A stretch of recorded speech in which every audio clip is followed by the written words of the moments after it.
You're listening to Mr. Liverpool himself, Frank Carlyle, exclusively on Mersey Radio. Good evening, everybody. It's Frank Carlyle from Mersey Radio, right here, sitting here, talking to you. I hope all your listeners are listening in here because we've got a fantastic show lined up. Besides great music, we have some great guests. We've got Andy Gamble, of all people, sitting in here, and he's going to be talking all about very exciting stuff and everything else he's got to tell us. Also, we have John Thompson, a local Liverpool author.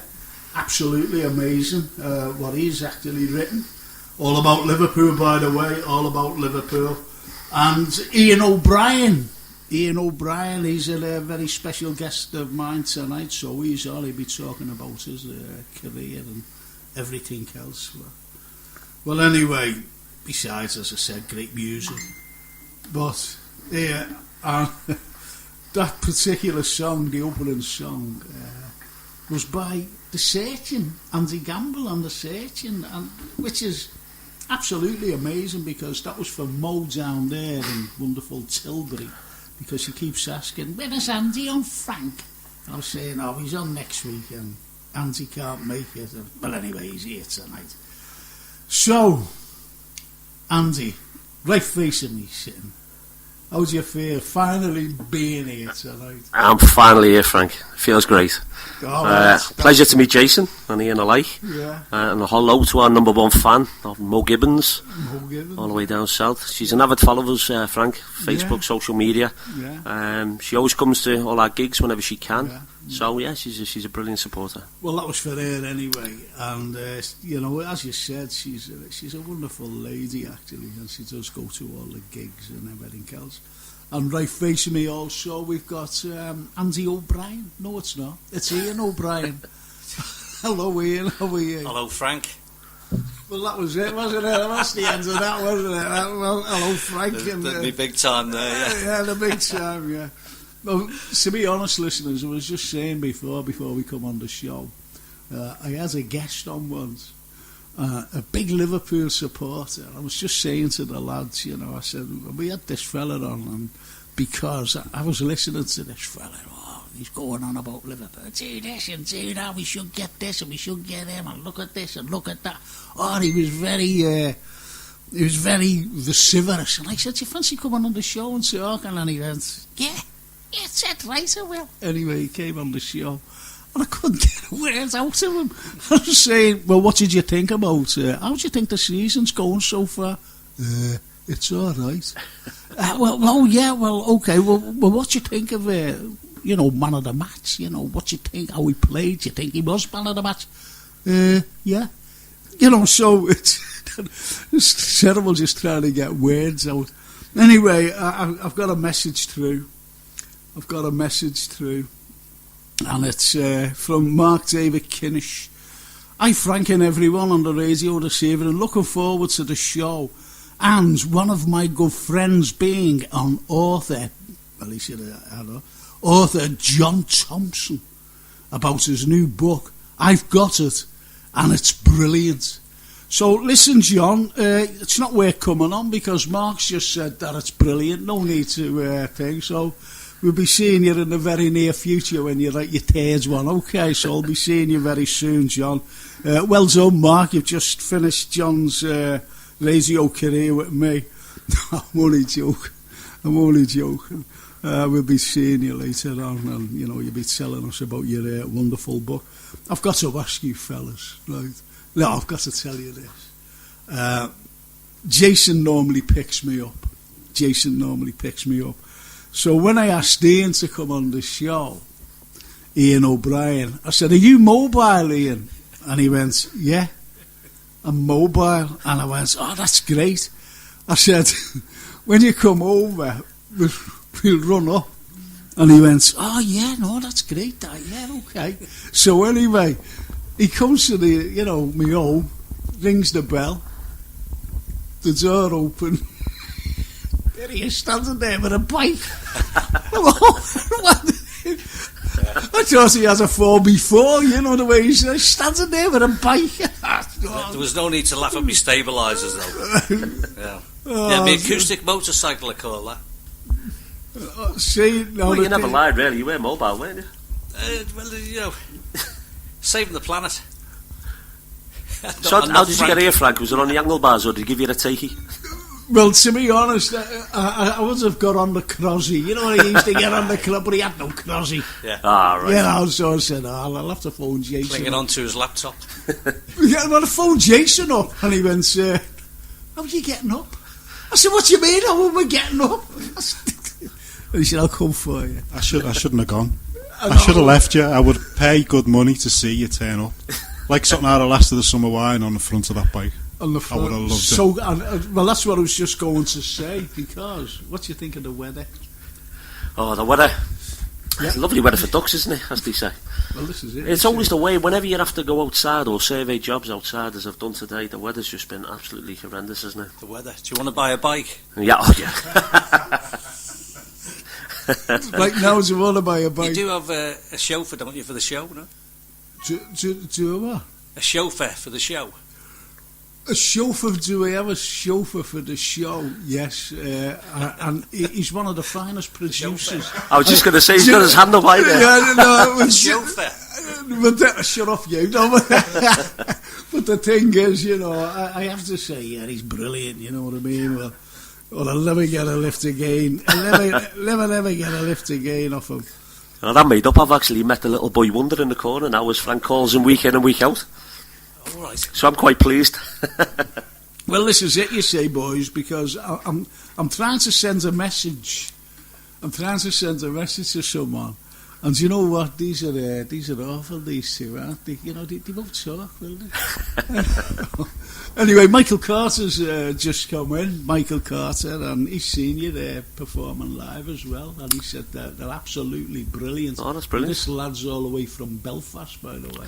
Ah, right. Was that the lads from the tribute show? That's right, and he brilliant. said they're absolutely brilliant, and give my fondest regards to Andy. Oh, that's brilliant. Thank you very much, Michael. Much obliged. That's brilliant. So, you know, it's great, and it's really nice to have Ian in, because Ian, we're getting little comments here about Ian and John Thompson and everybody else, you know. Oh, aye.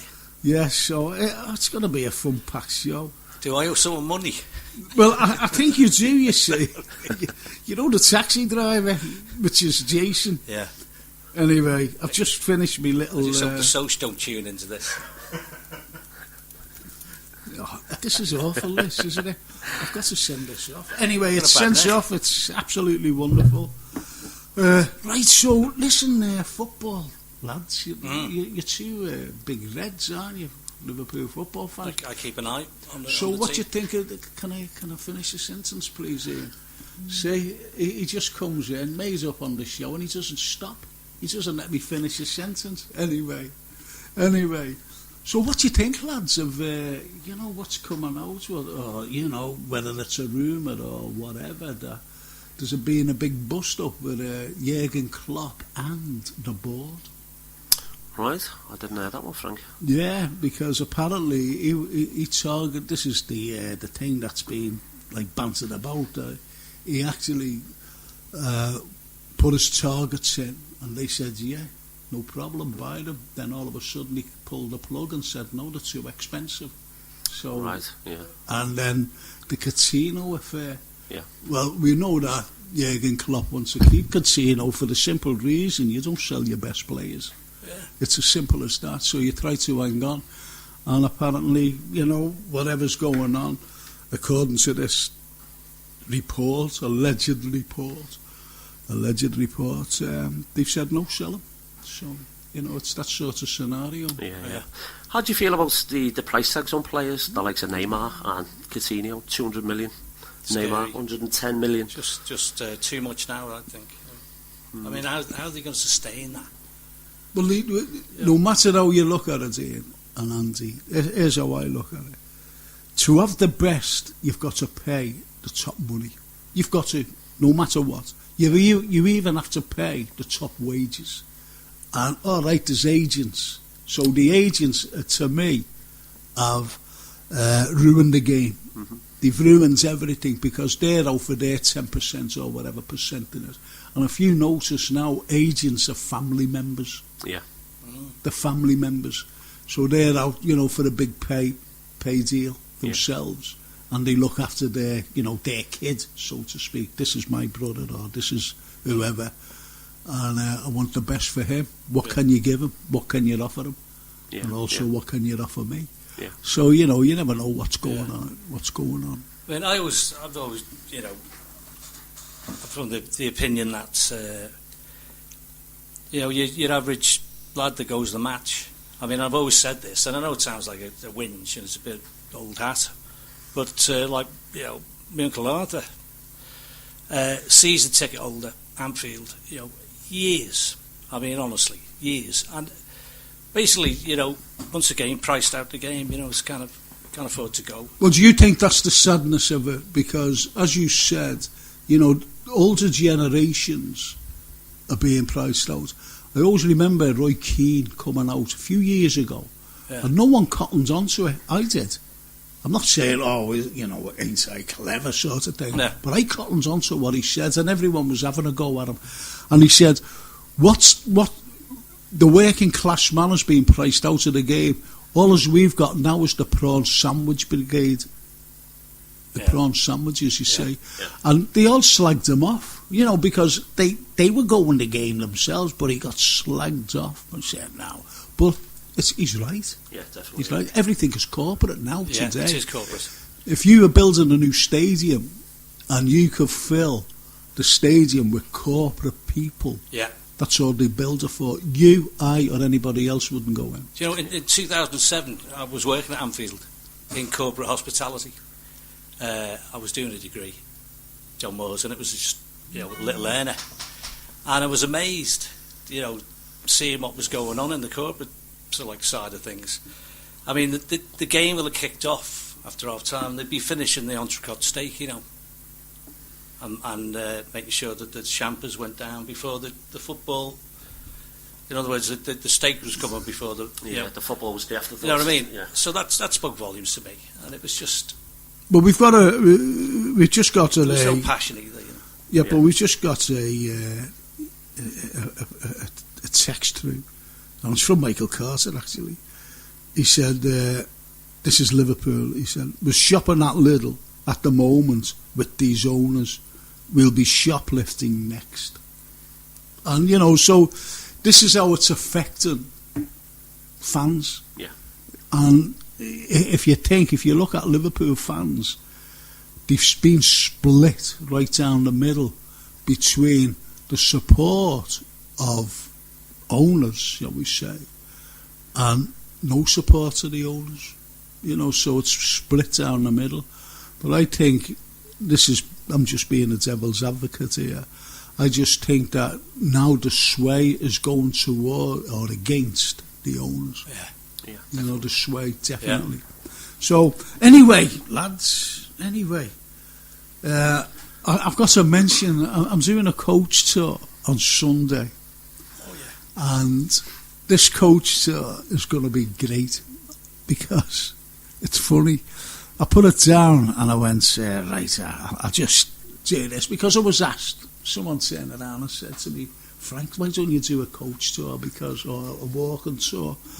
And I said, well, I'll do a coach tour. So I said, okay, I'll do it. So he said, when are you doing it? So anyway, I came out, put a statement up, and I said on the 20th of August, which is this Sunday coming. And it was full within a couple of hours. Wow. It was full. So what is it, Frank? What's the actual tour? Well, the tour's around, it's around... have you ever heard of Wackley-on-Sea? No, well, yeah, it's a fancy. Wackley, not Wackley. Yeah, well, Wackley is where all the wacklers go. They're called wacklers, so that's where we're going. Well, you're a whacker going to Wackley. Yeah, a wackler going to Wackley. Yeah, I'm only kidding. Is there any connection? No, I'm only kidding. I'm not going to Wackley on sea because they love me going there. You know what I'm going there. I did actually see a post that you put up regarding it, and the response that you had within a short space of time. It was brilliant. One of them, a mutual friend, Jamie Summers. Oh, Jamie, yeah, he's going, yeah. Just while we're on the subject of Jamie, if I may, he's holding his second show. The second production at the Epstein Theatre. That's right. That's coming up well, on you were on because... Been on his first one, yeah. Yeah, I was ill that night. Right, yeah. I was ill for a few days. I had this terrible bug, and I was invited down, wasn't I? I do recall that, yeah. And it's sad, really, because I couldn't go, but, you know, the response was absolutely... And it was a sellout, wasn't it? Not only a sellout, it was fantastic. It was brilliant. No, that's okay, Frank. It was absolutely brilliant. I think that was on the 24th of June, and we were fortunate enough to headline the show. There were some brilliant acts on. Phil Daly, Elton John, Frankie Allen. It was absolutely brilliant. To name a few. Elton John, Phil Daly. Have you seen him? He's absolutely brilliant.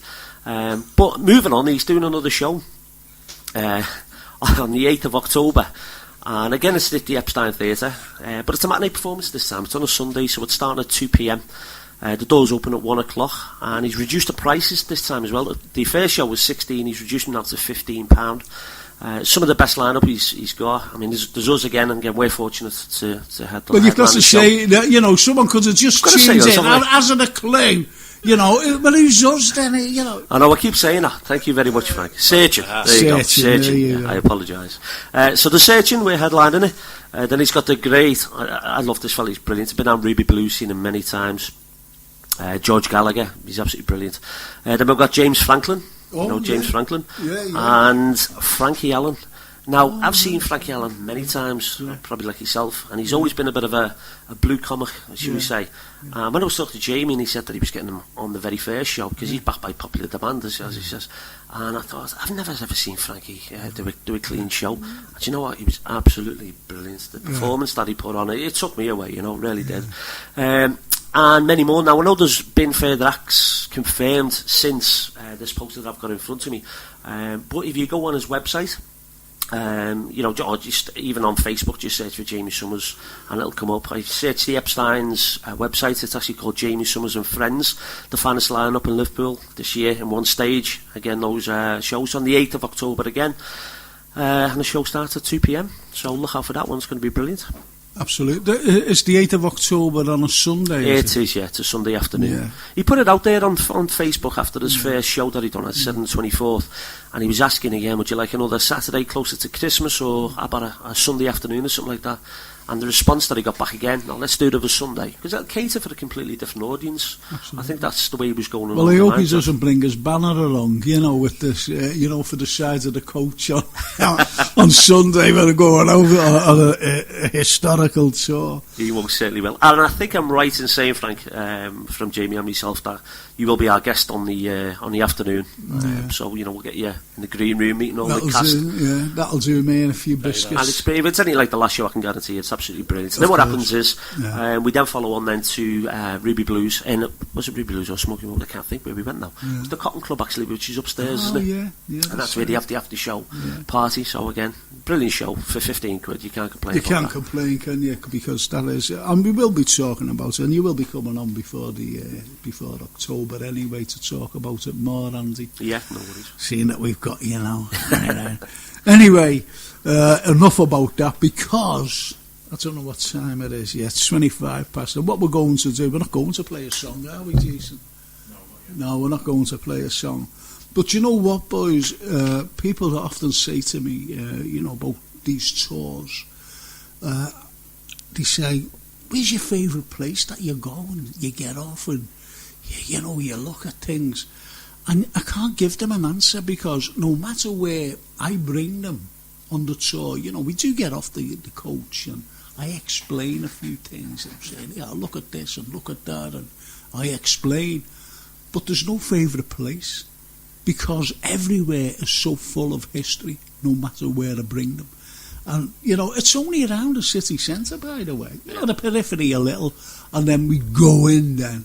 we actually get into the city centre where we get off the coach and, look at this, look at that, and giving them the detail. I'll give you an example. Say like the Catholic Cathedral. Let's take the Catholic Cathedral, for example. And when I'm talking to people, I give them what was there on the site. On the site. Yeah. And right next door to the Catholic Cathedral, what you've got right next door is the Wellington Rooms, the old Irish Centre. Yeah. Right, so if you could imagine the Irish, the Wellington Rooms right next to a warehouse. With the Wellington Rooms, because they used to sign blokes up, didn't they, to fight? Well, yeah, but they were the Wellington. Not really sign them up. I'll tell you for why. They're only for officers. But you're right. Yeah.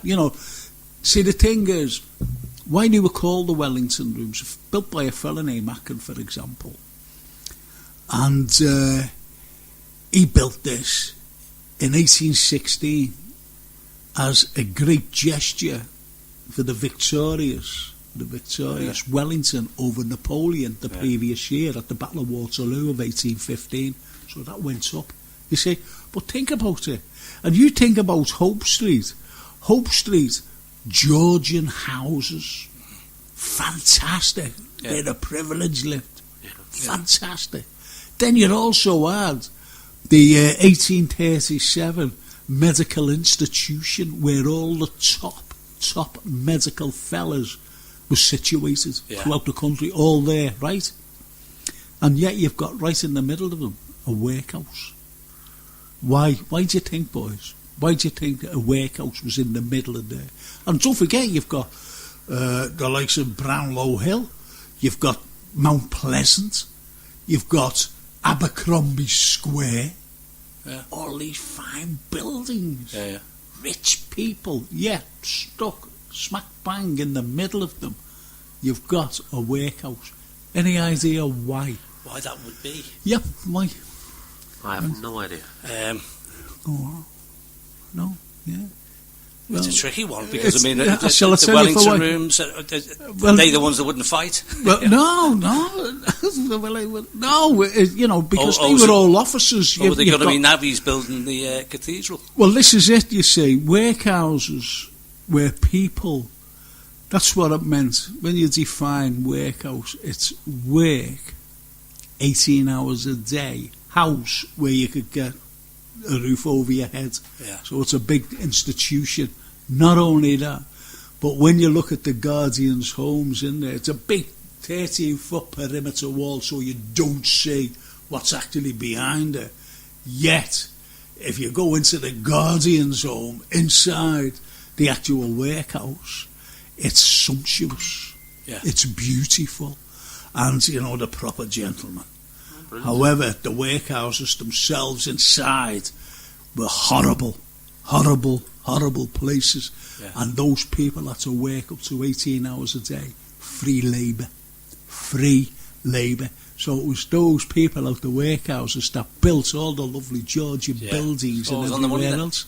So there you have it. That's why all the workhouses were situated around built-up areas, but for the rich. Right. Frank, talking about the cathedral there, the Catholic Cathedral, I was fascinated to go to a beer festival in the catacombs there, or the catacombs, or the kind of the original foundations for what was going to be that huge cathedral, wasn't it? Was it Lutyens or something? Brilliant, Sir Edward Lutyens. Lutyens, yeah. Because I was fascinated because it was it was basically going to be the basis for that huge. I mean, I've seen designs for what that thing was going to be, and it was just huge, wasn't it? And very extravagant. I'll tell you what happened. The Lutyens sent in, this thing. They went, "Oh yeah, we love this. Brilliant, great, that is when we're going to build this, mate." So anyway. The Pope got wind of it and went, "Here, get over here, you." So he had to go over, Sir Edwin. He went, "What do you want, to the Pope?" And he went, You can't have a church bigger than St. Peter's. Yeah, that was it. You cannot have a church bigger than St. So, go away, rethink. Yeah. So he scaled it down. It would have been... What his plan was to have the biggest cathedral in the world. Yeah. But as I said, you know... The Pope was the first to say, calm down, wasn't he? Yeah, well that's right. Calm down. Calm down. Anyway... too big. Too big. And he scaled it down. But it would have been the second biggest hotel. Yeah. It would have been the second biggest cathedral on the entire planet. How about that? That's brilliant. The biggest holiday inn. The biggest holiday inn, absolutely. But, you know, it's fascinating history, isn't it? Yeah, it is, yeah. And they're just like a couple of things about just standing outside the cathedral. Yeah. And do you know what else was there? You know, on the site, do you know what they'd done on there? I'll surprise you there if you didn't know. They buried something. I'll tell you what they did. And it was Professor Rutherford and Sir James Chadwick. Do you know what they did? Split the atom. And it wasn't Oppenheimer. It was him. Split it between them? Split it between them, yeah. Split the atom here. Split it here. Did they really? Liverpool. Yeah, I wouldn't tell you that otherwise. Split is on the site of the Catholic Cathedral. Oh, lovely. Because when the workhouse shut down, Liverpool University bought the building. And especially down in the basements or whatever, you know, these workhouses, that's where they had all the neutrons and these other things. And that's where they worked, and that's where they split the atom. Wow. How about that? Yeah. Isn't that super cool? It is. Hey? I learned something the other day that I never knew. That you know the term Red Brick University? Yeah. I didn't realise that it was Liverpool University was the Red Brick University, that all other universities after that were named after, weren't they? Well, funny enough, what it was, the architect of Liverpool University was Sir Alfred Waterhouse, and he did this fine red brick. You know, you've got it in Mount Pleasant there now, Brownlow Hill. Yeah.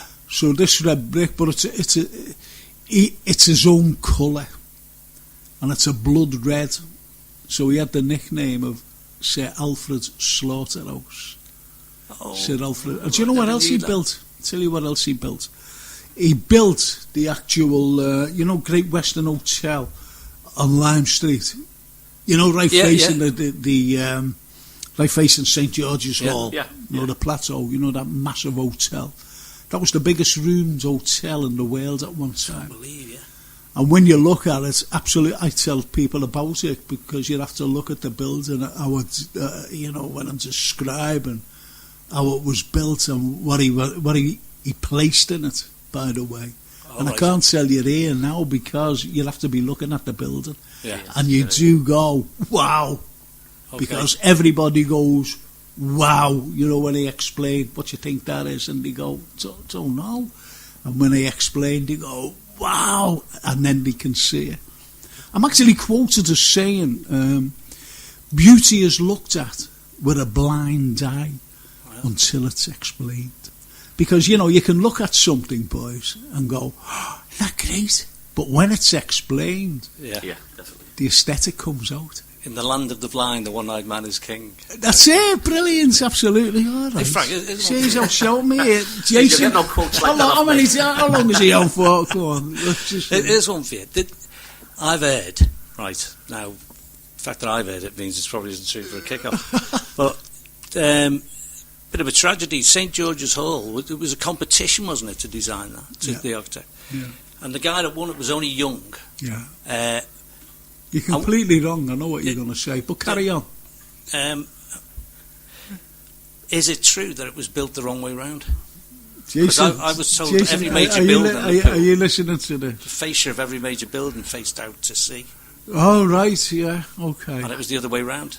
You had someone on not so long ago as well, Frank, didn't you? I recall you explaining this one. I know, and do you know what, Andy? Before you start, we've only got 5 minutes. And do you know what, Andy?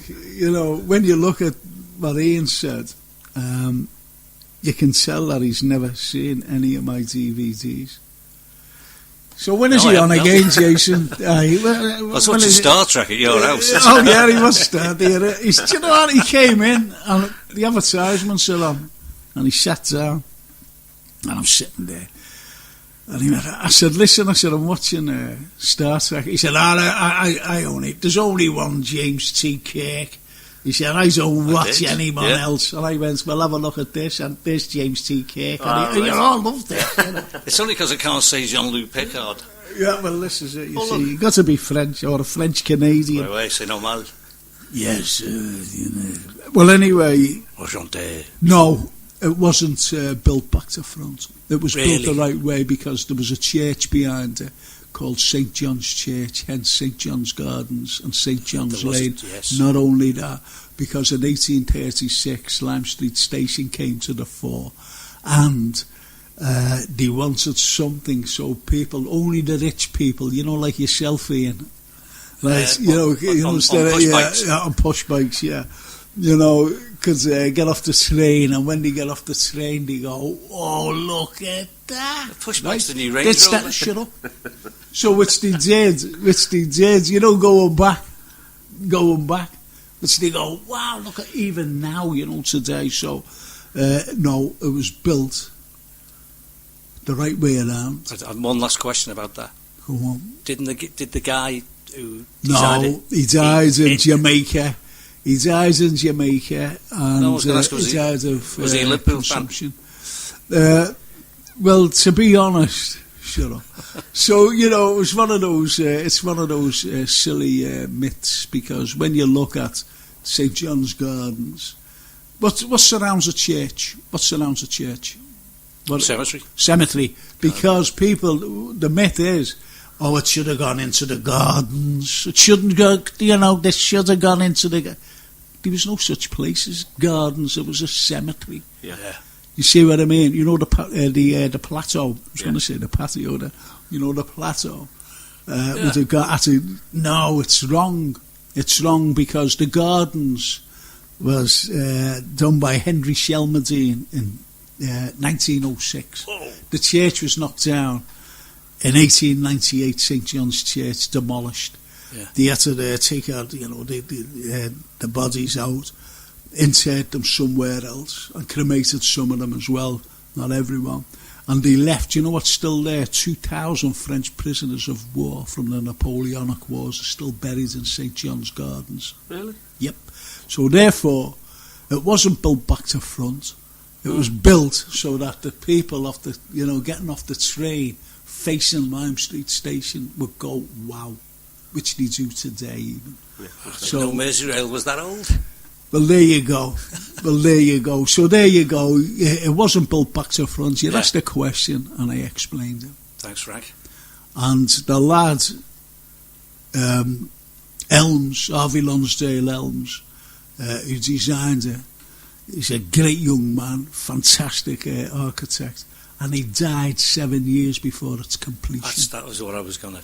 Yeah, and the thing, you know, the myth also surrounds that he committed suicide. I heard that. Yeah, but no, he didn't. Yeah. He died in Jamaica because his physician said, listen, go over to Jamaica, go to a warm climate and recuperate. Unfortunately, he died. And Professor Sir Charles Cockerell, his mentor, by the way, Elms's mentor, he finished off the design. Right. He finished it off. And it wasn't built back to front. Right. No way, was it? It was quite revolutionary, something to do with the... Wasn't there something to do with the heating or the... Absolutely. And what it was... Like the world first. Yeah, of course. It was the very first air conditioning system in the entire world. And they brought this fella down all the way from Scotland. And he said, listen, what's this new fandangled thing you've got? Dr. David Boswell Reed, his name was.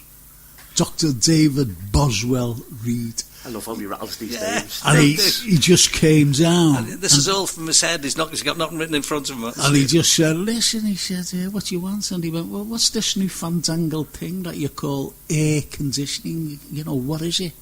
And he said, well, I can condition stale air into fresh air. And he went, get out of it. And he went, yeah. So he said, okay, come down, let's have a go at it. Because where St. John's Gardens was, just a couple of 100 yards away, were the slums of Liverpool. Slums of Liverpool. And they said it could easily become a white elephant because the rich people won't go, to it. So they brought Dr. David Boswell Reid down, and in 1854, just finished it off, the air conditioning, and that's when it opened. And in 1856, Queen Victoria came up and went like that, officially opening. So isn't that fantastic? Yeah. So Boswell Reid, to have a name like Boswell, you've got to be so. You wouldn't be like a fella, sweeping the streets, would you? Was it Boswell's in bread, wasn't it? I was just going to say, yes, that bread comes to mind. Yeah. Seems to be some synonymous thing with the... One thing with St George's Hall, many years ago actually, I used to work as a paint sprayer, and these big railings came in this particular day to be shot blasted and sprayed, and we'd done them. And questions were going about, what are these for, where are they going? And apparently, they did actually. They went to St George's Hall and they caged in the lions. Don't know whether you ever recall that. Yeah, I do. I don't know the purpose behind it, but they were only ever very short. Do you know what it was? It was the biennial. Oh, right. And, when the biennial R comes out, they put all these wonderful things, and they caged the lions. Yeah. I think it was during the Capital Culture year, 2008. Possibly, yeah. It was around 2008. Because one of the great, a couple of great biennial things was down at the Exchange Flags when they put a massive spider right across, spider's web, right across the wonderful Exchange Flags. And another one was when they built a hotel right, overhead Victoria's monument. Yeah. There. I remember they did that. You could stay in it, couldn't you? Absolutely. Yeah, you could. And people did stay in it. They paid to stay in it. Absolutely amazing. Yeah, I remember so that. there are a couple of wonderful biennial things. And like your one, what you've just mentioned, Andy, caging in the lions. Do you know, at the St George's Hall, I saw one in town, one of the best bits of graffiti. And it's the War Memorial outside. The concourse there. It was somebody had sort of etched it into the bronze relief, and it said, "I'm a street urchin and an enemy of the state." So I don't know how long that had been there. It looked old. Yeah, well, this is it. You see, no matter what, there's lots of street urchins. Yeah, an enemy. I thought that was a clever an play. Enemy. Well, the thing is, as well, my great-granddad was a street urchin in Naples. In Naples? Napoli, yeah. Whoa, is that where you get that kind of... What? Almost Italiano look? Oh, yeah. Io parlo molto lingua italiano molto bene. Sì. Bueno. I'm way up my depth here, aren't I, Jason? Well, that's it. It's great because one of the greatest of all quotes, boys, and you'll know this, came from the capital of culture year, and it was the world in one city. Yeah, I think that's one of the greatest of all quotes. And it was a lady, it's just like, what can we, like a little motto or whatever. And she just sent it in and just said, the world's in one city. Brilliant, absolutely brilliant. Love it. I wrote a little thing during the culture thing. It was a short comedy. It's about two Scousers. It was called Go on. The Culture Vultures, which was a play on the liver birds, Right, yeah. And it was two scallywags trying to make a few bob out of the City of Culture thing, and I called them the Culture Vultures. Oh, right. It's like the liver birds. Yeah. And I had all this written down, I had the thing done, and somebody stole the idea and used it in London, in some campaign or other.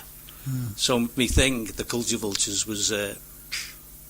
well, it's like a quote I came up with as well, which someone stole, but, I still get accredited with it. Liverpool was the Ellis Island of Europe.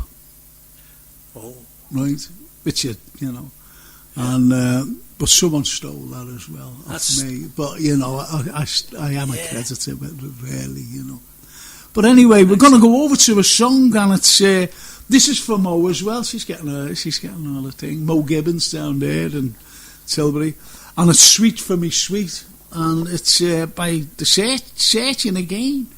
And so this is for you, Mo, straight from Andy. So just say a little word before we go to it. Hey, it's not just for Mo, for me, Frank. It's also for Maggie Earl. Dave McCoy is also listening in. So big hello to all our followers from Mersey Cats. Away we go. Sweet's my sweet. Mersey Cats, brilliant. Oh, you're familiar with Mersey Cats, Frank? Fantastic, mate. Yeah, absolutely. Love it. Anyway, this is Searchin, Andy Gamble and a Searchin. Sweet for Me Sweet. The best in 60s and 70s music, plus a little bit of history. Tune into Frank Carlyle every Monday at 8 p.m. here only on Mersey Radio. Right, we're on. We was just talking there and everything else, and just saying about the lovely Mo Gibbons down there and wonderful Tilbury. I hope it's all right down there for you, Mo, because up here it's absolutely pelting down, and we all got drenched coming in. Anyway, that's by the by, because now we're just going to go over in a moment or two to John Thompson, because John has just written a book called Jobe, and it's a fantastic book actually. But never mind, we'll be talking to him very, very shortly. And just do a lot of reading, boys. I'll be honest, I know that you're busy, musicians and everything else and always out, but you never get time to read.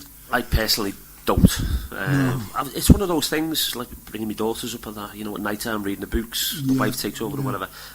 It's one of those things that I'd like to do a bit more often. But as you just say, you never find the only time that you'd ever do is when you go away on holiday.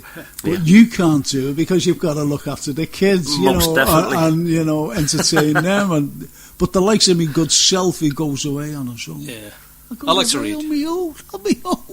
Anyway, I've got all day to read, but I'm out exploring. I'm going to the ancient ruins and everything. It was funny, Can I just mention this? Have I got time, Jason? Yeah. I was in Sorrento, and there was this fella, an artist, and he was drawing this thing, and he was sitting under a massive arch, a Roman arch. Don't forget, I lectured in about the Roman Empire. Right. Obviously, you'll have to do architecture as well. And I'm looking, I'm going, wow. And these people are looking at the artist. The artist thought he was, I was looking at him, and I went, and I'm looking at this column. And I'm feeling the column, and the artist is looking at me, stops drawing, all the people are looking at me, and I'm like this, feeling this column. And then, when it turns around, because it was all quiet, they were all looking at me, including the artist. And this old fella said, "What are you doing there, mate?" I said, "Oh, nothing." I said, "Could you imagine, this is 2,000 years old?" So anyway, that's that. I just thought... Was it Doric? No, was it Doric? Well, there you go. And because Doric is Roman, and you've got Corinthian, which is Greek, so well in there. And Nelson, you get the Nelson column. Yeah, well, the Nelson column, yeah, I do. Yeah, okay. This is awful, this. Jason, when is he on again? Anyway, we're going over to this Liverpool author, local lad. Yeah. And he's actually written a novel called Jobe. Hello there, John. Hello, Frank. You okay, mate? Yeah, I'm cool. I'm very cool. You're looking forward to, the book launch and everything else on the show tonight. Yeah, I've been looking forward to it. I'm just relieved that this Skype, so this is my first time on Skype as well, Frank. Oh, is it? I'm glad you said Skype, because I'm glad you spelt you came out with the right pronunciation with the K, because some people get, they leave the K out sometimes and it comes across as though it's, all right, what did he say? But anyway, John, just, for the listeners, and we've got 800,000 listeners all told, around the globe, and don't forget that we've got loads and loads of expats in Australia, New Zealand, Canada, America, everywhere. So just give us a little synopsis about Jobe, and it's about there's sectarianism in it. There's obviously what they called then, going back then, a mixed marriage between, you know, a Catholic and a Protestant. So could you tell us a little bit more about it, please? Yeah, that's the beginning, Frank. It's sort of set at the end of the Victorian era on the streets of Liverpool, as you say. And the young lad, the main protagonist, is Jobe, and it is his mother and father who have had this sort of taboo in them days, mixed marriage, Catholic Protestantism. That ends up, without giving too much away, all ending up in tears, which leaves Jobe in the slums, and then he's sort of experiencing life in the slums and the sectarianism, what's took away his nice little life. And all the obvious poverty and the industrial unrest of the time. Well, that's you know, that it really makes you, once you start it, and obviously about Liverpool as well, you can't put it down, because this is what you're reading. That, you know, you're going on, well, what's going to happen? What's going to happen? And it says it's a wonderful story, because Did you base it on any fact or anything, John? It started off, Frank. I come out of the job I was working in. I was working in kids' homes, which was it was untenable. I'd done it for a dozen years or so, and it just become a bit. I come out as a chat with my wife, come out of it for the good of my health, and I panicked then. I wondered, what am I going to do? I've always wanted to write. I went down to Ruskin when I was younger on a creative writing course, and I started this out as a play, sort of based on my nan's dad, my great-grandfather. Okay. He had the same sort of experience as Jobe. He lost his mum, and his dad just sort of divorced his family, all of his kids, and married another woman and started another family, which used to happen quite a lot then. It was quite frequent. So he found himself working on the docks and living in penny hangovers and hostels from when he was about 9. Yeah. So I was going to write a play sort of based on him loosely and the events of the time, but it just burgeoned, it got out of control, and turned into this novel, what we've got today. That's absolutely wonderful. And do you know what? You know, I was reading a synopsis as well about John, and I loved this little piece. You know, raised in love and luxury on the affluent hills of Everton, because Everton, during the 19th century, you know, the latter part of the 18th century coming into the 19th century, was very, very affluent. And the likes of William Wordsworth came down and he did sojourns there around the Everton area, because there was villas and mansions and everything else. And when St George's Church was built, the first cast iron building in the entire world, and everybody copied it then. So yeah, it was very, very affluent, because what the people did in the Everton area at the time, they looked down towards the Mersey, and it absolutely wonderful. So yeah, I was made up when I read that, John. Yeah, well, it's like what you were saying before about Hope Street and that, Frank. It's like the sort of them higher reaches of the city, you know, up the hill type of thing was where the money moves, isn't it? There, yeah, you know? absolutely.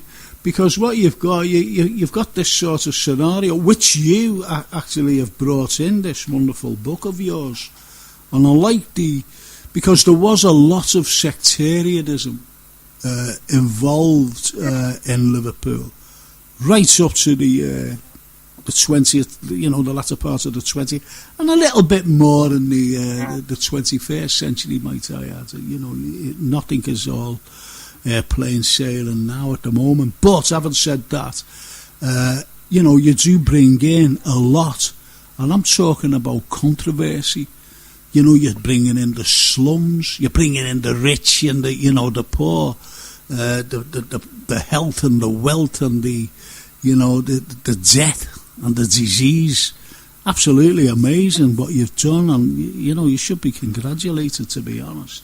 I appreciate that, mate. I appreciate it. But there's so much, you know better than me, Frank, but there's just so much going on at that time. You know, that was one of the difficulties writing the book, sort of what to include and what to leave out. Yeah. Because I started doing the research, there's just mountains of it. I come across something, you just sort of, I think it was Ian who mentioned George's all being the wrong way around. Yeah. and then you went on to the air conditioning, obviously the first. It was the air conditioning which was the wrong way around initially. Yeah. Come across him and he said it was sucking the air in from St. John's Garden now. It was sucking the air in from the cemetery. Yeah. So people who were sitting inside was getting all the air from the cemetery side, rather than the fresher air from the Lime Street side, if that makes sense. That doesn't really, because, you can imagine, all the fumes from the old train and everything else. All the corpses' fumes was coming through, but it's them little facts what take you half an hour off your journey. You're trying to just find something out, maybe about Lime Street or George's Hall or something, and you stumble on something like that. And an hour later, you're reading on that and you forgot completely what you first started looking for. Yeah. So all of the research and that took, it takes you here, there and everywhere, so it was difficult to decide what to put in and what to leave out. Well, listen, John, did you bring in any prominent names? Because you had, where you have Warlock and Shepherd, going back to the 70s and 80s, the old bishops and archbishops, bringing together both Catholicism and Protestantism. You had at the very first year of the 19th century, you have Father Nugent and Major Leicester. You see what I mean? You had those two. Obviously, Father Nugent, Catholic, Major Leicester, non-Catholic, I'll just say. And they looked after kids. They wanted to inspire kids. Did you bring any of those people into it? I didn't bring Father Nugent in as a character. He sort of gets a mention because of it, the reformatory ships, the Akbar. Yeah, absolutely, which is brilliant, by the way. Well done on that. I've got to congratulate you about that, by the way. Yeah, so one of my characters, worked with Father Nugent on building the Clarence, but it was to meet her own ends, to be honest, because she was sort of more interested in the Akbar, obviously not giving nothing away. But yeah, there was no. I couldn't find anyone peaceful, Frank. To be honest, I went sort of with a bit of trouble with George Wise. We had a chat about him on Facebook a couple of weeks ago. The Wiseites, when they brought him up from Sussex, all about him. And then you've got sort of a bit, same sort of time, but a little bit later in Liverpool, sort of the Protestantism. You had John Keynes and his son, Keynes Jr. Yeah. And they were sort of the same with the Wycliffe preachers and things like that. But so there was more rabble-rousers really than as you say, of Warlock and the other bishop. He was more trouble causers basically. And all of that sectarianism, I sort of touched on it in the book. The people who are fighting with each other, which is more like always the same as today, they've got much, much more in common than they have for the reasons that they're fighting with each other. But it's obviously met certain people's needs in the city at that time to keep people divided.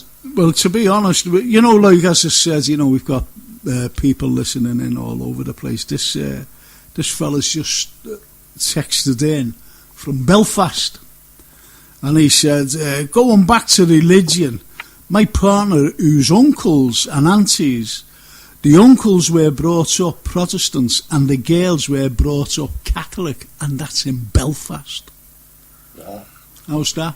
And you couldn't get any more controversial than Belfast. Yeah. So you're hitting the nail on the head with everything you're saying, John. Yeah, it is. It's complicated.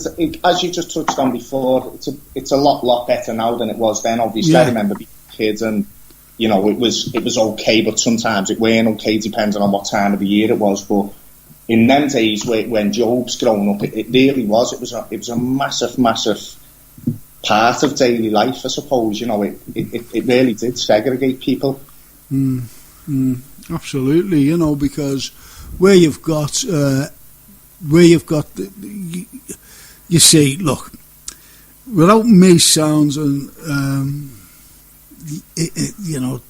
I can't explain this, but where you see the likes of Everton, you mentioned in the book and that, and during the latter part of the 19th century coming into the 20th century, what you had people who lived in Netherfield Road, and that was predominantly Protestant, and you had the people who lived in Scotland Road who were predominantly Catholic. Yeah. And what it was, the Catholics, had to look up towards Netherfield Road as the people who lived in Netherfield Road, who were the non-Catholics, looked down upon the Catholics. And that's the way, that's the way it used to be. Yeah. John, I've just been, apologies, John, this is Andy. I've been quiet there. I've just been reading on one of the websites about the description of the book. I don't know whether you listened prior to coming on the show. I've never read nothing. I'm not just saying it, but it's actually gripped me just within a couple of paragraphs about Jobe, just reading on it. And then on the particular website I'm on, it then goes on about the author. And it was quite funny because I can relate to it in a sense that I was born in Liverpool in 1976. You got a few years on me there. But it says the year recently voted as Britain's happiest, an indicator of things to come. But this is the part that I can relate to. I've got an uncanny skill of arriving at the party just as everyone else is getting their coats. That was brilliant. That's called time and that. Yeah. That's a brilliant. But listen to the book though, and listen to the synopsis. I mean, it's not a million miles away from my childhood because my father was Roman Catholic, John Joseph Francis O'Brien, and my mother was Scottish Presbyterian, Protestant. Yeah. And when my mother said she was going to marry my father to her father, he said, "Well, you'll never come back to this house again," and it stood for about 20 years. Really? I tell you what, my mum was banished basically for marrying into the Catholics. That's incredible. And sadly, I mean, it was really, it was heavy stuff because they ended up getting divorced, my parents, under the pressure. But the thing is, I've grown up, never known my father. Last time I met my dad, I was about 5 or 6, and it's largely down to religious divide. Well, this is it, there was a lot of religious divides. I'll tell you something. And that's in now, the 60s, that, yeah. Well, this is it. I can actually go back. Because when we used to go out, listen to this, John. When we used to go out, go into town, and you'd always try to cough for a girl, didn't you? Well, I went after this one, so can I take you home? She went, where do you live? And I went, I live up here, I live in Neddy. Netherfield Road. I went, well, can I take you home anyway? So she said, yeah, all right. So anyway, I brought her home, right? And she said, this is where I live, the big heights. So anyway, she said, yeah, do you want to come in? I went, yeah, all right. So I was made up, She said, would you like a cup of tea? And I went, yeah, all right. Anyway, she was making me a cup of tea. And the dad and mum walked in. And he looked at me and he went, who are you? And I went, we're here. I forgot her name now, so I said, we're here. And he went, what's your name? And I went, Francis. He went, get out. Because Francis is a Catholic name. Right. Yeah. And he went, where do you live? And I went, Guards. Yeah, get out and don't ever come back here. Because they were Frank Carlyle. Yeah. That's a true story, though. So all about that, John? Straight away, and even geographically, it was sort of obvious, wasn't it, in them days? Very much so. Yeah, you could have been speaking to me and you could have put that in your head. My dad was from Scotty Road. Yeah, well, there you go. And it's absolute. Do you know what, John? When you mentioned, when I said about, the wonderful, Everton area, the affluence, and because it was rolling hills, and everything else, and these villas and mansions. And there's a fella who lived there, and this is why William Wordsworth came down with Samuel Coleridge and Dorothy Wordsworth doing sojourns, because they used to go down to and meet up and stay at his place, a fella by the name of Thomas de Quincey. Oh, de Quincey. And Thomas de Quincey wrote a novel called The Confessions of an English Opium Eater. Ah, yeah. He was always off his head. He was always off his head because he used to go up to Dove Cottage, Wordsworth. Right. So that's why I was absolutely delighted with you mentioning that, to be honest, John. Frank, was the Bevington Bush in Everton? Yeah, around the Scotland Road area. The Everton area in Liverpool is the most historical place. Yeah. Did you know that? Loads of things. So listen, John, we've only got 2 minutes, so sum up everything, mate. Just sum up. And, your website and everything else we need off you, so Jason can put it down and we can put it on our website. Is that okay? And where can we get your book as well? The what, sorry? Where can we get your book? You know, where can people get it? Yeah, it's available on Amazon and in Kindle as well. But I've had a lot of help from News from Nowhere. They're stocking in Bold Street, yeah. Great News from Nowhere, yeah, brilliant. Brilliant shop, yeah. It's up in Blackwells, up by the uni. Right. And it's in a little shop called Right Blend, South Road in Waterloo. I've got a book launch actually a week tomorrow in there, Frank. Oh, brilliant. Doing a bit of signing and a question and answer session. So that'll be something new as well. That should be good. Yeah. That's a week tomorrow at about 7:30 up in Right Blend. Yeah. That's absolutely brilliant. And to have us in Blackwells, I used to go there, you know, when I was at university. That's where I was getting all my books, you know. It's changed now. It's moved just behind where it was, but I love that little shop as well myself. Like, yeah. I bet you robbed the books, didn't you? It's nice just to see the book in an actual bookshop, to be honest, Frank. It's still a bit strange, but it's good, mate, and I appreciate you getting me on the show tonight and all the nice things you've said. No, I think it's absolutely wonderful. So listen, tell us once more where your book signing's going to be, what time and everything else. It's up in Waterloo in a little book and coffee shop called Right Blend, just as you get off the train. Yeah, well, we know that very well, you know, Jason and I, so just say it again, go on.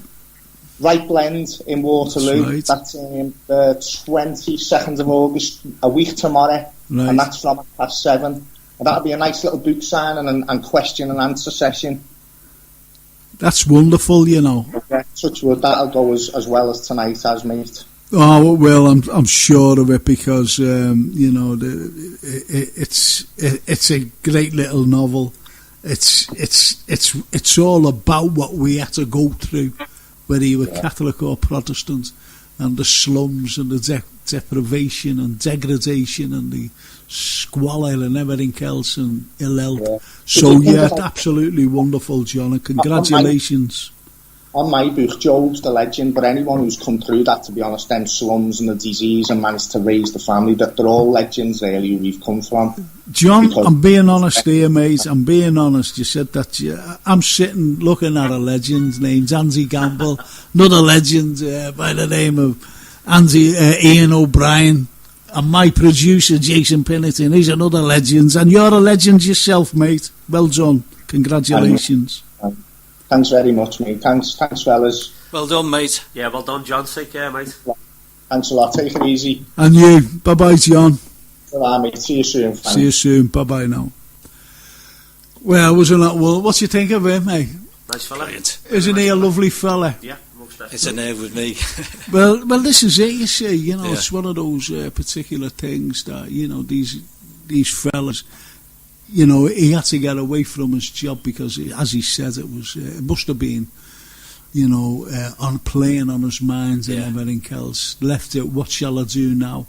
And look what he's done. Yeah, he's getting it very successful. And well done, John Thompson. And hopefully we'll have him on the show again to see how it's going.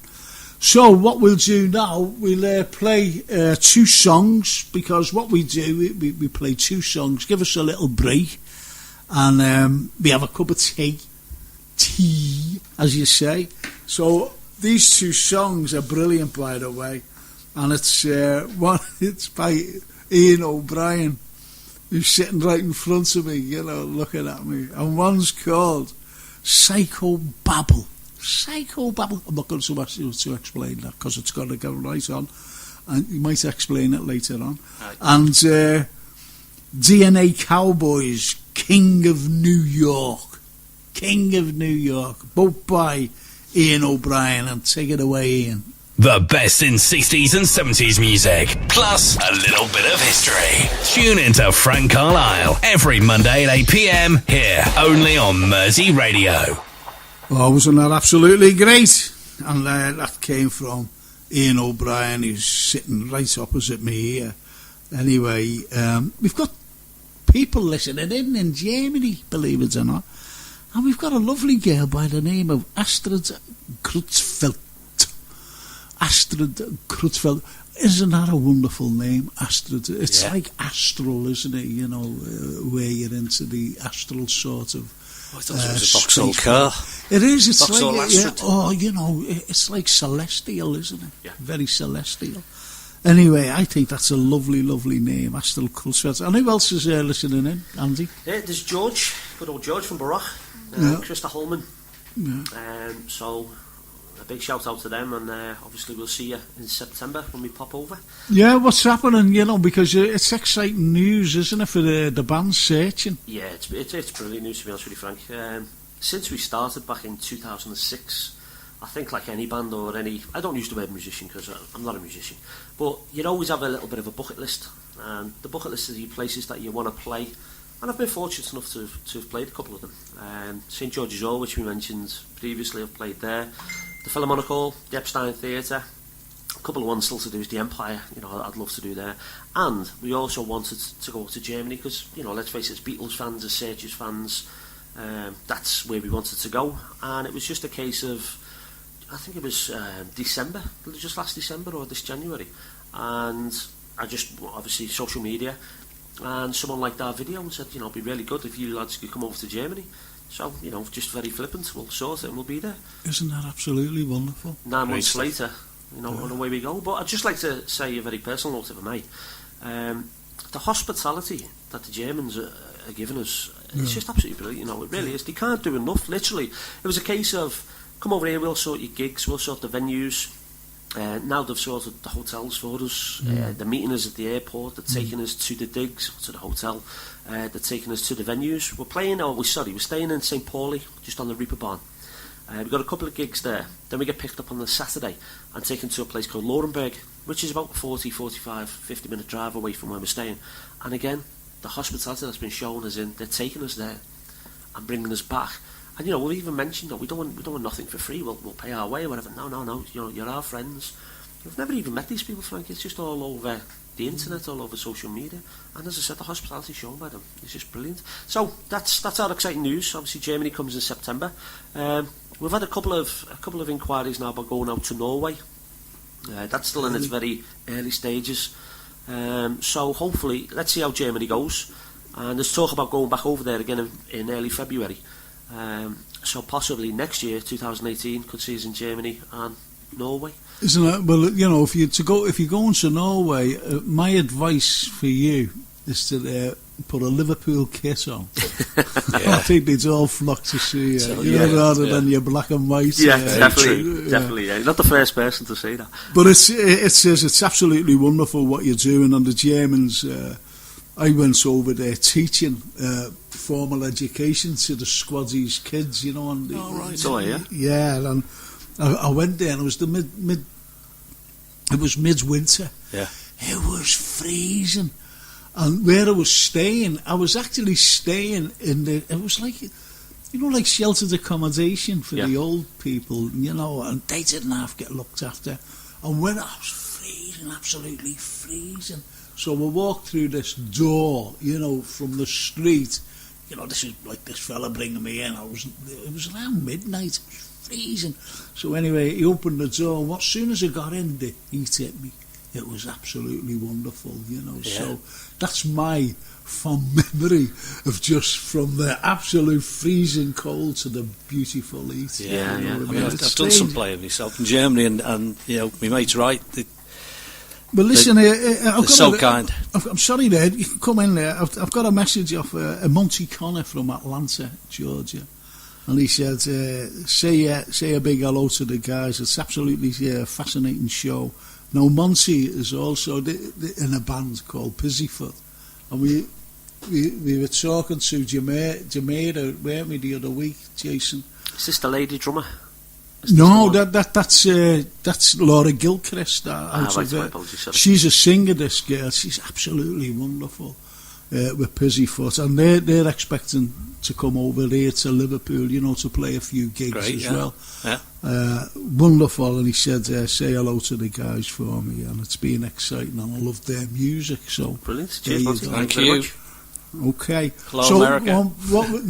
It says because we'll be going over a bit later on to my Hollywood correspondent, Josephine Whitaker, Joe Whitaker, who's absolutely lovely.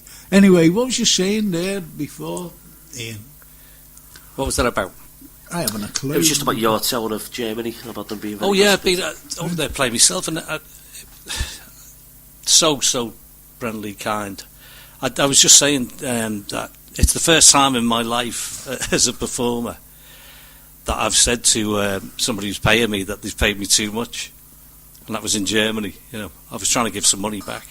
Really? Yeah, and the guitarist, the lad that I was playing with, thought I'd gone nuts. Yeah, amazing people. Have you ever heard anything so mad in all your life? An artist. Yeah.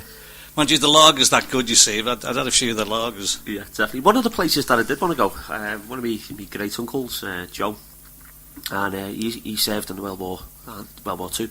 And one of the biggest military bases over in Germany was in Bielefeld. Bielefeld. Yeah. And it was one of the places that I always promised if I ever got over there, I'd love to go and see. Yeah. But just with the logistics of Hamburg and where Bielefeld is, I've got no chance of going over. But that's one of the places I'd like to go over. Just about the stories, as a kid growing up, he'd tell you certain little things about the canal banks where he used to go, and it just sounds so interesting. So what about me? When I was over there, I gets on a train, right, and they just said Gleis number, what was it, Gleis 4, and I went, okay then, so I went over to Gleis 4, and I jumped on this train, but it was the wrong train, and it was East and West Berlin then. So I'm going back a long time. And I jumped on this train, and they were all looking at me, because there was crowds of people, looking at this particular train, and it nearly caused an international incident. And these fellas, the way you see fellas, in the old 60s and 70s and 80s films where you see them with long macks on and trilbies and dark glasses, that's who come into me. You're joking. No, I was sitting there, in a beautiful compartment. And this fella was looking at me and reading a newspaper, the Bild or something, and he was, really, pulling the paper down and looking at me and pulling it up again, and I was sitting there going, what's happening here? Yeah. Anyway, I was on the wrong train, and he put me off. And when this train pulled into, I think it was a Frankfurt, I think, he put me off at Frankfurt, and loads of people were watching it because it was an unscheduled stop, and all people got to know about this train that was, this very important train going from west to east, and they were all loads of them, and I'm the only one who gets off the train, and they're all looking at me, and I've got long black hair. I've got long black hair, big beard, black beard. What's it called, your checkpoint Frank? Very, very short leather jacket, jeans on, and boots, and my grip, a holder, and I'm just walking, they're all looking at loads of these people, they're all wondering who this fella is, and that's absolutely genuine. And I was taken away by this two policemen, by the way, saying, what was you doing on the train? I said, I got on the wrong one, mate. No way. I had a funny thing happen busking in Switzerland once, just over the German border, and in Zurich, I was busking with a mate of mine, and the police, two plainclothes police came up and said, "Sprachen Sie Deutsch?" And I said, "Nicht," not Nacht, which is no. I said, "Nicht," thinking it's because we went into Germany around the back way. We didn't go in through, customs. So they wanted to see our passports, and they took us in to check us out, and then we were clear. And then they said, in Switzerland, you must only sing for 5 minutes, and then you must move 3 meters, and then you can sing 5 minutes more, and then you must move 3 meters.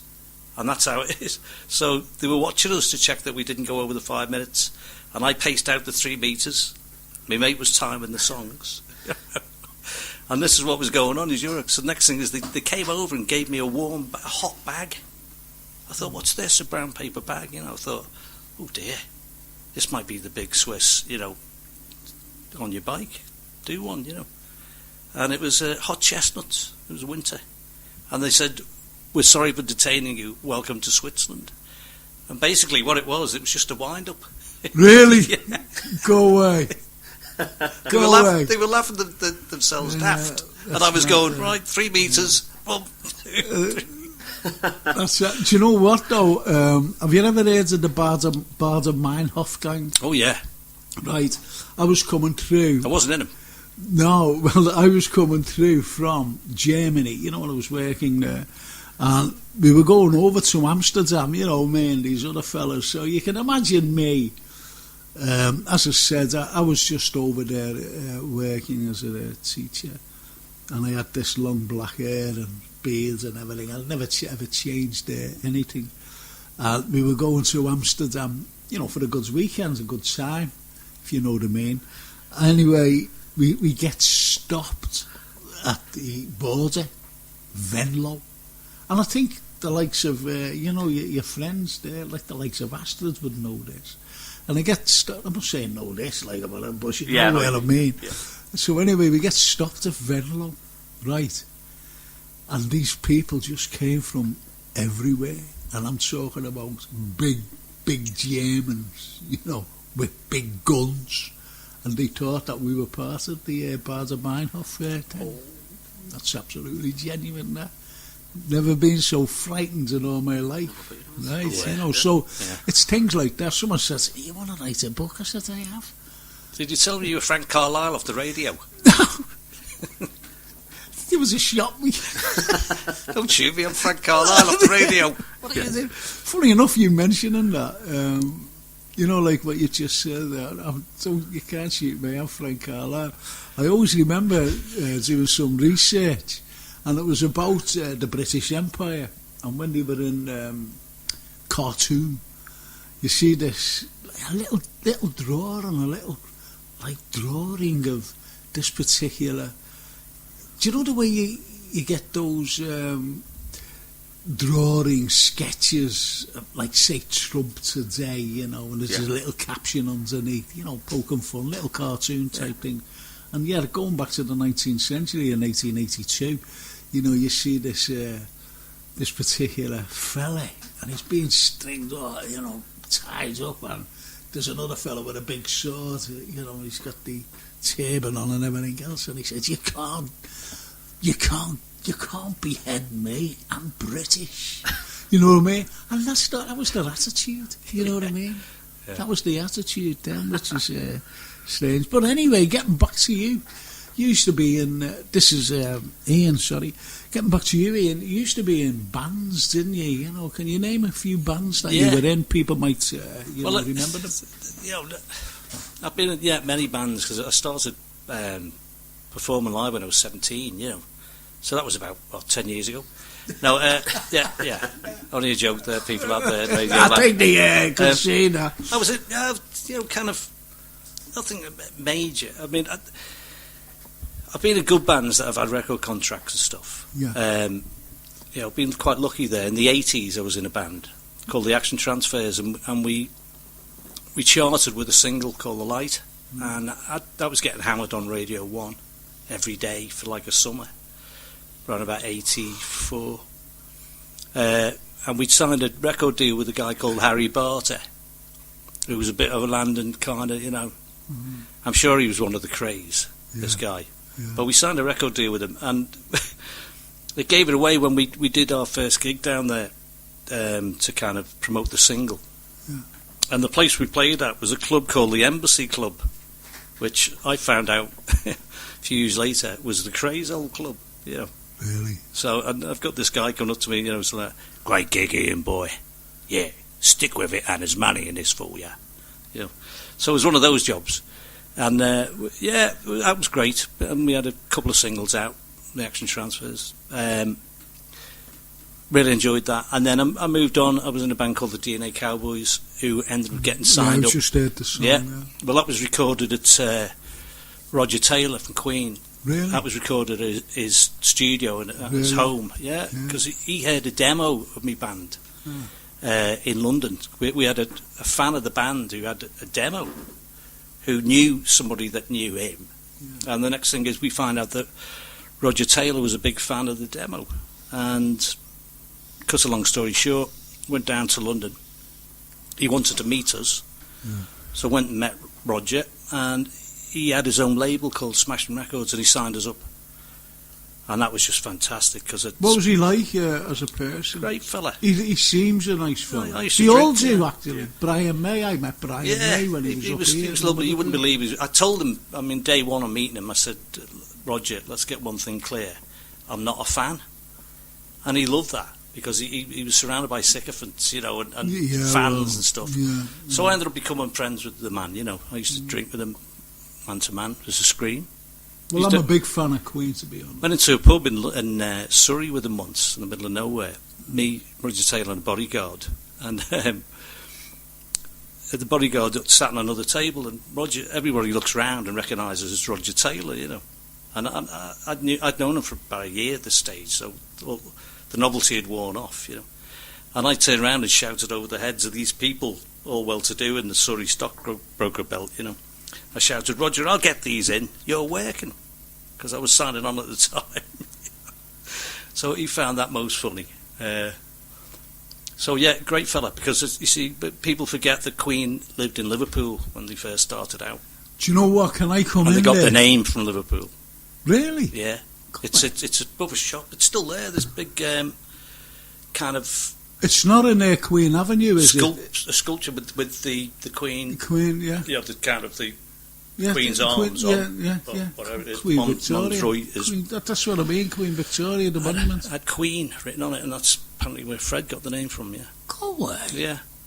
Anyway, by the by, yeah. So that was good. Absolutely amazing. And I was in a band, River City People, who did well. Yeah. With Siobhan Ma. Yeah. A few tours with them and a lot of recording, and they ended up on. The single California Dreamin', and I'd bowed out just before that. Bad timing. Yeah, so what are you doing now? Right. Some play like. Yeah, I write. I mean, that one of those tracks that you just played there, King of New York. I played every instrument on that and recorded it, wrote it, recorded it myself. It's my first total solo. Yeah. Effort that. So I'm writing a lot of stuff at the moment, and basically it would be nice to get out and play some of the stuff live. That's probably what I'm working up to. Brilliant. Yeah, fantastic. Well, it's one of those things, isn't it? It's one of those scenarios where, as you just said, you can leave a band at the wrong time, and how many times has happened to people over the years. Yeah. I interviewed Billy Kinsley, and he actually made a line. I think it was the line was sorrow. Yeah. I think the line was. I could be mistaken.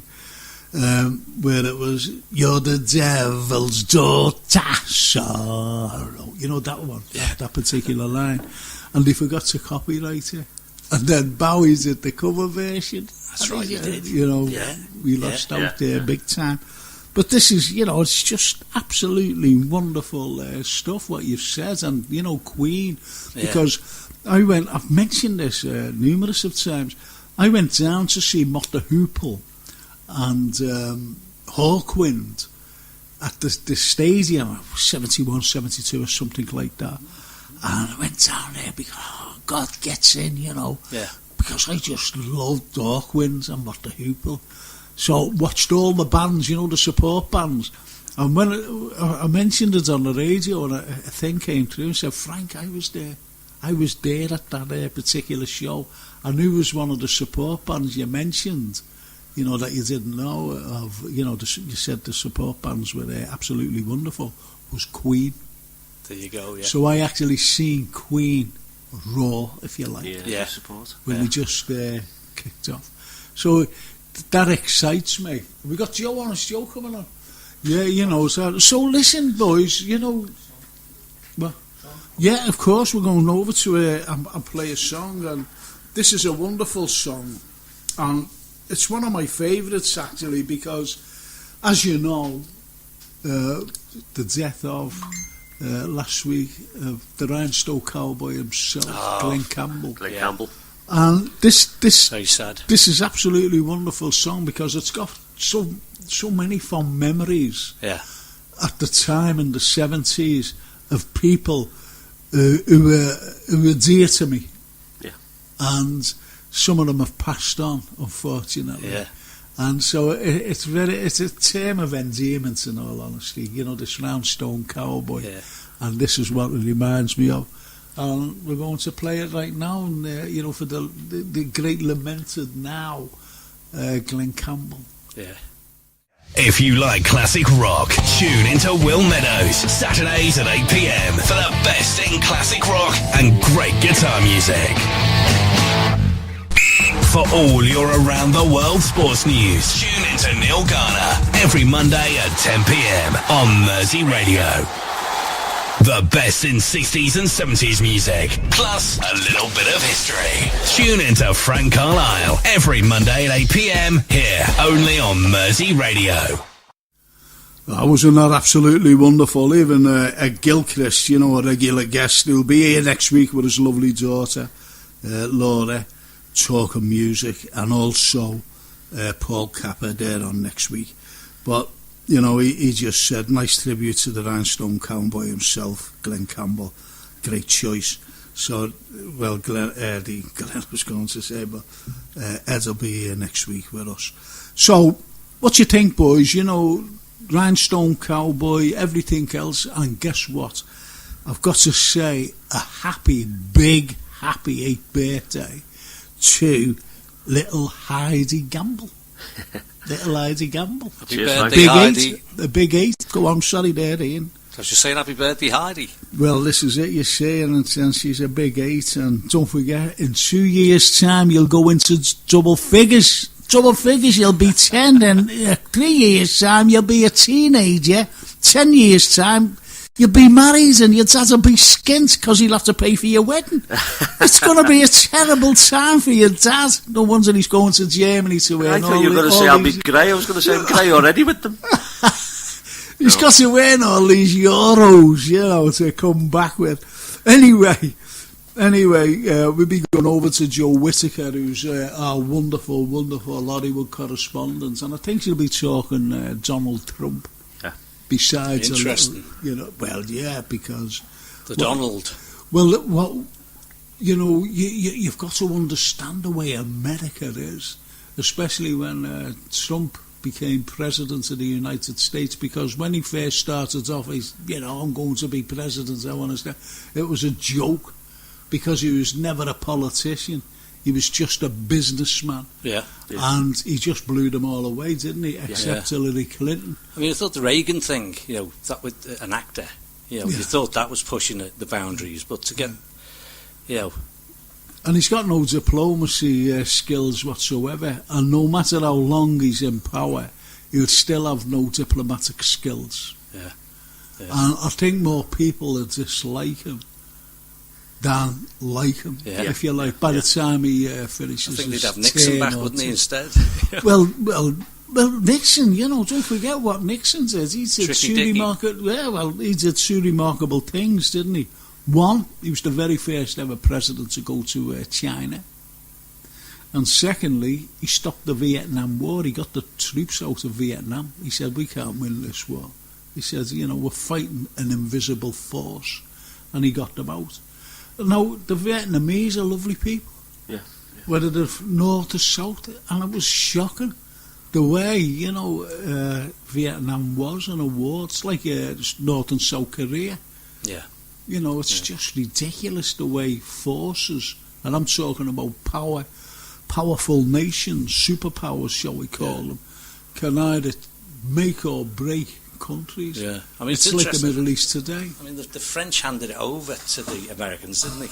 Yeah, but they said, you know, this is unwinnable. It's like Afghanistan. Remember Afghanistan? Yeah. When Gorbachev and the Russians were in Afghanistan, he said, you can have it.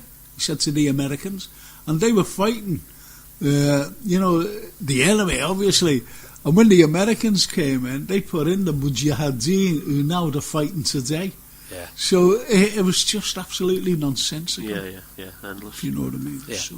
I was actually quite surprised. See, Guam, I don't know what that said. Guam, yeah, right. I was quite surprised at how much military staff the Americans have got in there. It was on the news that I was reading the other day. They're one of the biggest aircraft carriers that they have there, and you can deploy quickly to wherever's needed.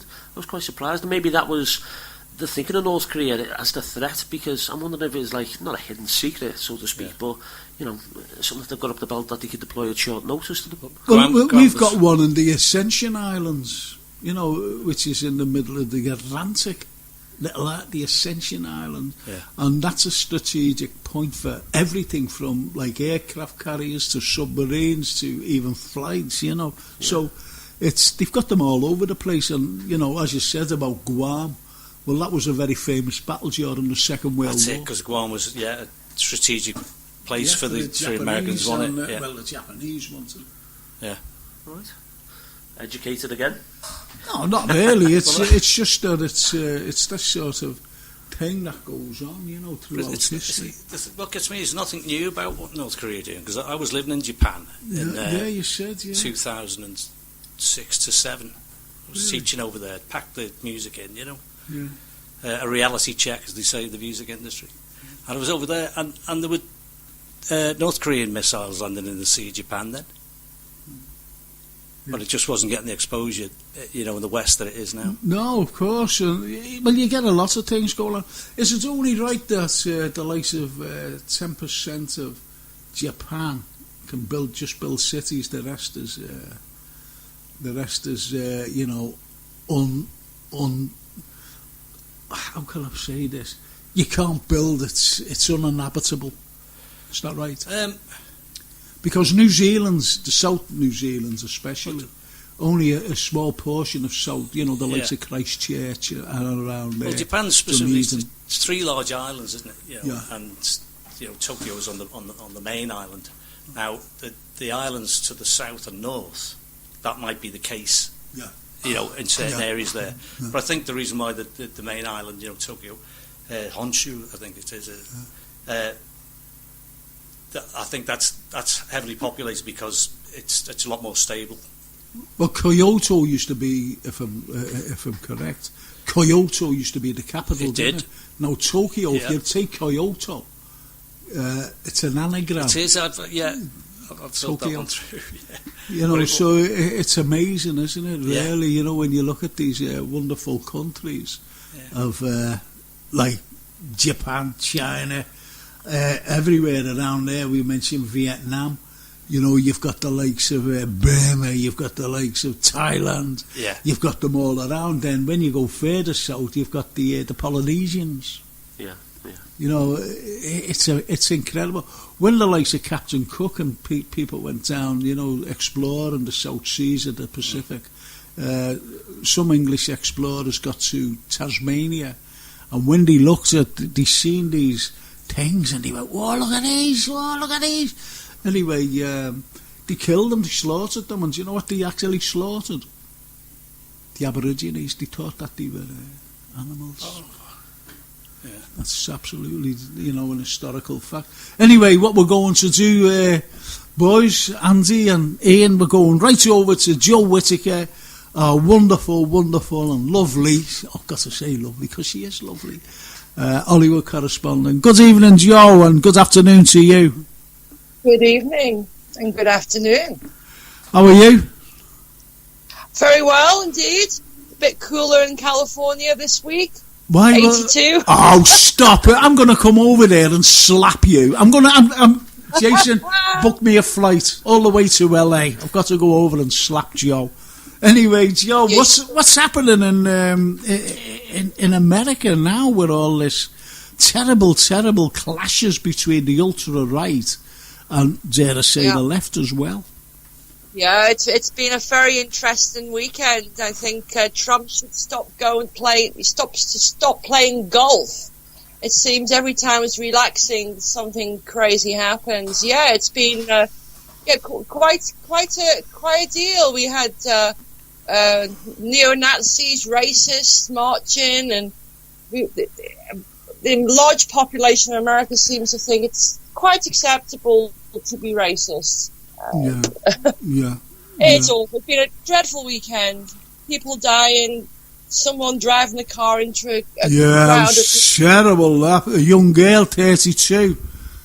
Yep. Oh, that's shocking, to think that you're just trying to be good and do a good thing. But she was only working there, wasn't she, as well? And, was run over by a stupid person. But anyway, he's been done for second-degree murder, which is the rightful thing. So he's going to go to jail no matter what happens. Yeah, it'll be a long time in jail for him, for sure. Yeah. It is terrible. So listen, Joe, I was going to say Klopp. I was talking about Liverpool before, the manager and that. Anyway, as Trump come out and actually said to, the ultra-right, these horrible racist people, as he come out and said, listen, you racist, you've got to stop this or there'll be trouble. We'll come down on you like a ton of bricks, just like the rhetoric he was given to the North Korean leader. Yeah, absolutely. He came out and... he came out and said that his first conversation on the press conference was in regard to the economy in China, and then he spoke about the riots that were this weekend, and it has to stop. But in the same breath, he's talking about pardoning a judge who has for the last 17 months taken it upon himself to go out there and arrest illegal immigrants, which he shouldn't have been doing. But in one breath he's saying, hey, stop all this craziness. And the second breath he's about to pardon someone who's in the position of authority, who should be playing by the rules. And yet he's saying, hey, he's been rounding up immigrants for the last 17 months without no jurisdiction to do so. And he's saying, hey, I'm going to forgive him. Has this been news or anything? Or has it been a secret sort of a secret thing, where he's going around arresting people for 17 months? Yeah. Well, I mean, he took it upon this judge, took